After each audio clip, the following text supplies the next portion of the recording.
ಶ್ರೇಷ್ಠವಾಗಿರ್ತದೆ. ಆದ್ದರಿಂದ IAS IPS ಇವೆಲ್ಲ ಭಾಳ ಶ್ರೇಷ್ಠವಾದಂಥ ಉನ್ನತವಾದಂಥ ಹುದ್ದೆಗಳು. ನಾವು ಹಿಂದೂ ಕಾಲೇಜಲ್ಲಿ ಓದ್ತಾ ಇರುವಾಗ ಅಂದಿನ ಜಿಲ್ಲಾಧಿಕಾರಿಗಳಾದಂಥ ಮಾನವೀಯ ರಾಜ್ಕುಮಾರ್ ಅವರು IAS IPS ಆಫೀಸರ್ ಆಗಬೇಕಾಗಿದ್ದರೆ ಅದಕ್ಕೆ ಏನಿರ್ತದೆ, ಫಸ್ಟಿಗೆ ಒಳ್ಳೆಯದು ಉದ್ದೇಶ ಇರಬೇಕು ಮತ್ತು ಡಿಸಿಪ್ಲಿನ್ ಇರಬೇಕು ಮತ್ತು ಎಫರ್ಟ್ ಇರಬೇಕು ಅಂತ ಹೇಳಿದರು.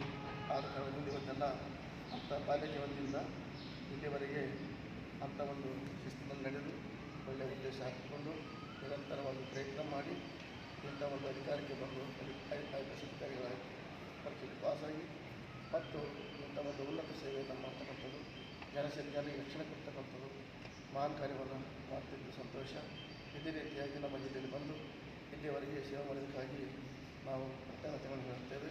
ಮತ್ತು ಮುಂದೆ ಭವಿಷ್ಯದಲ್ಲಿ ಕೂಡ ಎಲ್ಲೆಲ್ಲಿ ಹೋಗಲಿರ್ತಾರೋ ಅಲ್ಲಿ ಇವರಿಗೆಲ್ಲ ಒಳ್ಳೆಯ ಸಹಕಾರ ಸಿಗಲಿ. ಎಲ್ಲ ಕಡೆಗೆ ದುಷ್ಟರ ಸಂಹಾರ ಎಲ್ಲ ಆಗಿ ಎಲ್ಲ ದುರಾಚಾರ ಹೋಗಿ ಸದಾಚಾರ ಬೆಳೆಯಲಿ. ಎಲ್ಲ ಬುದ್ಧ ಬಸವ ಅಂಬೇಡ್ಕರ್ ಅವರ ಸಂದೇಶ ಈ ಜಗತ್ತಿನಲ್ಲಿ ಎಲ್ಲ ಸಾರಲಿ. ಎಲ್ಲರೂ ಜನ ಸುಖವಾಗಿರಲು ನಾವು ಬಯಸುತ್ತೇವೆ. ಅಂತ ಒಂದು ಸೇವೆಯಲ್ಲಿ ನಮ್ಮ ಸನ್ಮಾನ್ಯ ಡಾಕ್ಟರ್ ಚನ್ನಬಸವ ಅವರ ಸೇವೆ ನಿರಂತರವಾಗಿ ನಡೆಯಲಿ.